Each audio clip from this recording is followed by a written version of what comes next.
Reka mbasuhuze kandi nongere mbahe ikaze inshuti bakunzi bacu mudahwema kutugaragariza urukundo cyangwa mudahwema kubana natwe muri gahunda zateganyirijwe uyu muyoboro cyangwa iyi channel.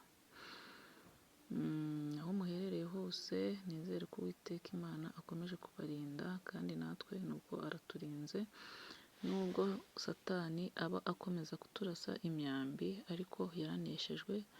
Uwiteka Yesu Kristo ari ku ngoma.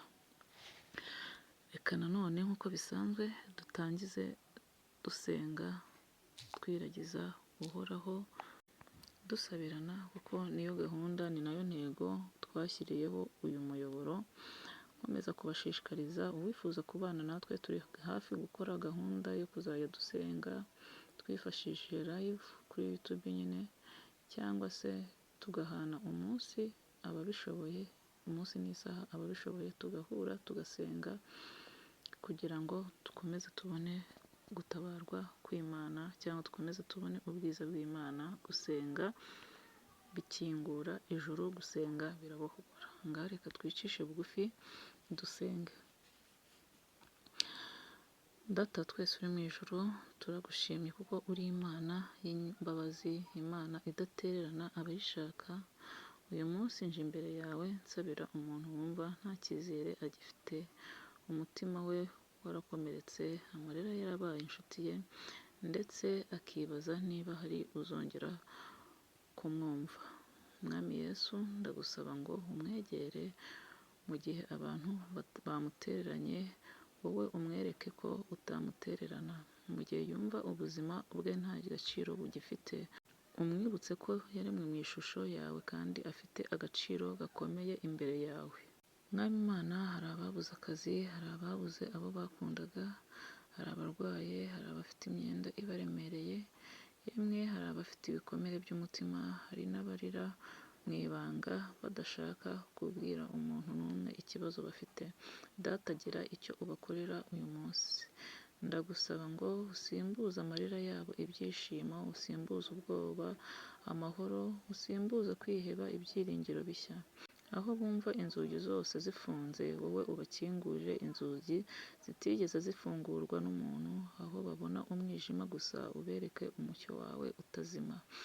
Mwami, shyira ukuboko kwawe ku mutima w'umuntu uri kunyumva, muvanemo intimba, umubabaro n'agahinda. Mwereka ko ibyo arimo atari byo bizaba iherezo ry'ubuzima bwe.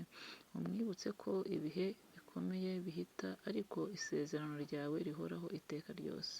Mana yanjye, wongere imbaraga abacitse intege, komeza amavi arembye, hagarika amarira y'ababyeyi baririra abana babo, komeza urubyiruko rwatakaje icyizere cyo kubaho, humuriza abapfakazi, imfubyi n'abasaza n'abakecuru bumva bari bonyine. Mwami Yesu, hari umuntu umaze igihe kinini agusaba igisubizo ariko akabona usa n'uwicecekeye. Uyu munsi ndagusaba ngo umusubize, niba atari mu buryo yifuzaga cyangwa wifuza, bibe nibura mu buryo umwereka ko ukiri kumwe nawe. Mwami, ndagusaba ngo umutwikirize amaraso ya Yesu Kristo, umurinde ibibi byose, umurinde kwiheba, umurinde gucika intege no gutakaza ibyiringiro.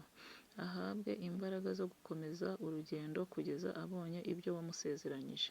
Turakwinginze kandi twizeye kuko nta kibazo kikunanira. Mwami Imana, nta muryango ufunze utabasha gukingura, nta ndwara utabasha gukiza, nta mutima umenetse utabasha gukiza. Twakiriye amahoro yawe, twakiriye ihumure ryawe, twakiriye ibyiringiro bishya mu buzima bwacu, mu izina rikomeye rya Yesu Kristo tubigusabye twizeye, amina. Uwiteka aduhana umugisha. Nshuti zanjye, niba uyu munsi wumva wacitse intege, ndashaka kukubwira ko ubuzima bwawe bugifite agaciro. Kuba ukiriho ni ikimenyetso cy'uko Imana itararangiza umugambi ifite kuri wowe. Hari igihe ubuzima budushyira ahantu twumva nta gisubizo kiboneka, ariko wibuke ko Imana ikorera no mu gihe tutabona icyo irimo gukora. Iyo mbibutsa ko iyo ijoro rirushijeho kuba rirerire, akenshi nibwo umuseke uba wegereje. Ntukemere ko ikibazo cyawe kikubwira ko Imana yakwibagiwe. Ibigeragezo si byo bisobanuro iherezo ry'ubuzima bwawe cyangwa ubuzima bwacu. Imana ifite ijambo rya nyuma ku buzima bwacu cyangwa ku buzima bwawe unteze amatwi. Niyo mpamvu tutagakwiriye guheranwa n'agahinda cyangwa ngo tube mu gikombe cyo kwiheba. Icyo gikombe akenshi nicyo umwanzi Satani atunesherezamo akadutwara ibyo twakabonye Uwiteka yatugeneye. Niba warabuze akazi ntucike intege, niba waratakaje uwo wakundaga, Imana niyo ihumuriza imitima imenetse. Niba warananiwe, hari imbaraga nshya ziva ku Mana. Niba waraguye, hari ukuboko kw'Imana kugushaka ngo kukubyutse. Uyu munsi ndagusaba ikintu kimwe gusa, ntugatakaze ibyiringiro. Komeza usenge, komeza wizere, komeza utegereze Imana. Hari umunsi uzahagarara uvuga uti nari nkiri mu mwijima ariko Imana yangejeje mu mucyo. Haleluya! Imana iduhane umugisha. Imana iguhe amahoro arenze uko abantu bashobora kuyasobanura, igusubize ibyishimo, igukomeze kandi ikuyobore mu buri ntambwe y'ubuzima bwawe. Nicyo nkwifuriza nanjye nisabira. Imana ibahe umugisha mwese. Amena. Ariko ntarasoza gato, reka mbabwire isomo ushobora gusoma ryanditswe, cyangwa se reka tuzagaruke ari ryo turimo gusoma, cyangwa abashaka ko tubana kuri live nongere kubararika, nzababwira isaha n'umunsi tuzajya duteraniraho buri nimugoroba, cyangwa se igihe Uwiteka azajya ashoboza kuduhereza umwanya. Bishobotse wanyandikira muri komenti kugira ngo mbone ko mba ntaruhiye ubusa, cyangwa se ijambo ry'Imana rigera kuri benshi, ko n'inkota ityaye ni n'urumuri rushobora kugera hirya no hino. Mfasha turuzengurutse, duhumurize abababaye. Dushobora no gufashanya mu buryo bwo guterana inkunga kugira ngo dukoze umwanzi Satani isoni. Ngaho amahoro y'Imana akomeze abane namwe.